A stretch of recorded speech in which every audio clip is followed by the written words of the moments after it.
Lundi, 7h30. La section Millet prend le départ. Durant 3 jours et 2 nuits d'efforts croissants, l'on va vérifier son aptitude à vivre, à se déplacer et à combattre en montagne enneigée. Et pendant 3 jours, les jambes, les bras, les muscles, les nerfs, la volonté, le courage vont être mis à rude épreuve. Pour l'instant, le moral est au beau fixe. La neige excellente et la météo favorable.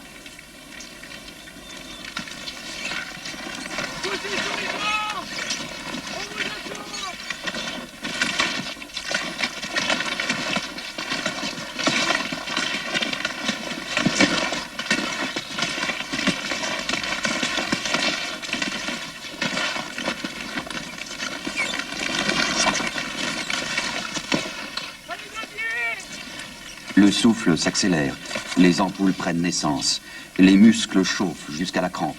Et parfois, l'idée d'abandonner traverse l'esprit. Mais le groupe est là, il faut suivre. Et s'il en est un qui vient à céder, s'il s'arrête, un autre est là pour l'encourager, le pousser, prendre son sac et poursuivre. Car c'est le temps du dernier arrivé qui sera finalement pris en compte. Une façon comme une autre de tester l'esprit de cohésion de chaque section.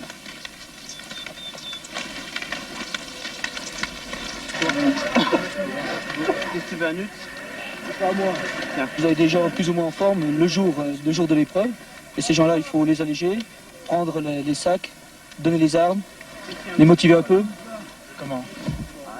Il y a plusieurs solutions, soit en les allégeant, soit en les remuant un peu, quoi, en leur donnant 2-3 conseils, de s'appuyer comme il faut sur les skis ou en leur disant bon, il faut y aller, c'est pour la section vous marchez, et il faut gagner, quoi. On vous laisse partir, on va vous retarder. C'est quoi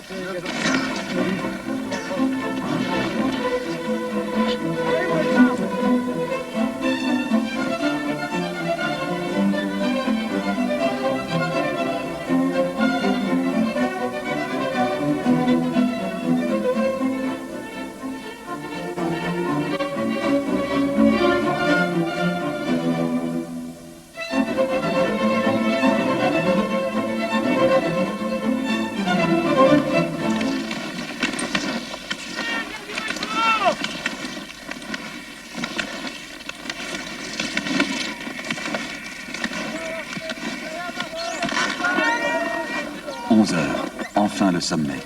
Les peaux enlevées, le sac posé et le souffle qui revient. Ne traînez pas les gars, on aura tout le temps de marcher en bas.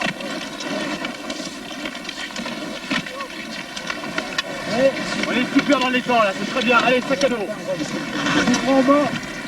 Allez, sac à dos tout le monde. La descente n'est pas forcément plus aisée que la montée, au contraire. Après l'effort fourni tout à l'heure, les jambes ont perdu toute souplesse. Le sac de 20 kilos n'est plus qu'un facteur d'accélération qui rend parfois les chutes inévitables, même pour de très bons skieurs.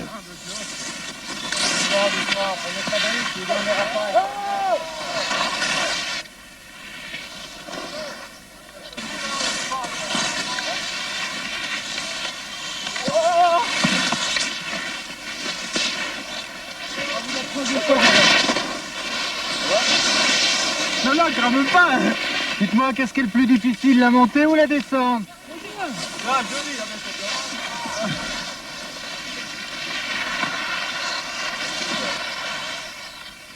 Bon, maintenant, nous attaquons les bivouacs, c'est-à-dire nous allons faire des abris à neige dans un temps limité, un temps de 3 heures.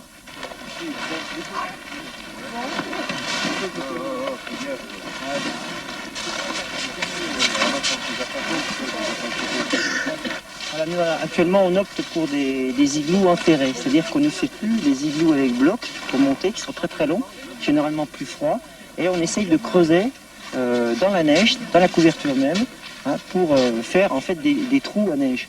Okay. Ensuite, en étant parti d'un trou, on rebouche le dessus et on fait une sortie dans une fosse qui s'appelle la fosse à froid.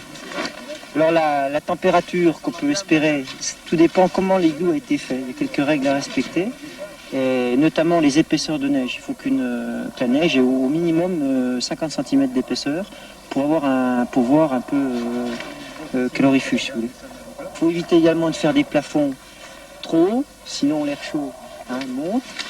Et puis également, il y a quelques petits trucs. On vit toute la nuit avec des bougies, ce qui nous permet d'avoir une température toujours supérieure à 0 degré. On peut obtenir plus 3, plus 5, ce qui est finalement pas désagréable pour dormir. 19 heures. Chacun va maintenant s'isoler du monde extérieur et rentrer dans son igloo.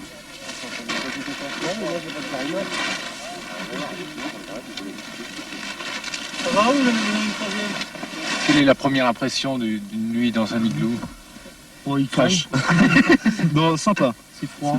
C'est vrai, c'est un truc à faire. Plus dur en fait c'est construire. Enfin le plus long c'est construire en fait. Hein, parce que la nuit, bon, quand on est bien équipé, pas de problème quoi. Est-ce qu'en fait ça fera partie des expériences que vous garderez à la fin de votre service militaire? Bon, je crois que oui. Hein. Ouais, quand même, ouais. Ah, Maurice, on Au est moins fort, mais une, quand non, même. c'est vrai, ouais. Au moins une, ouais. Au moins une.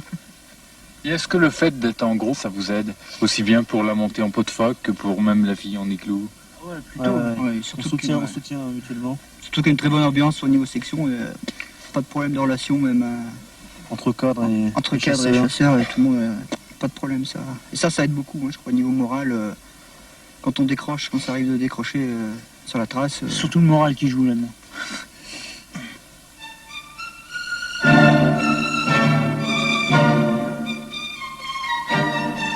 Mardi, 7 heures.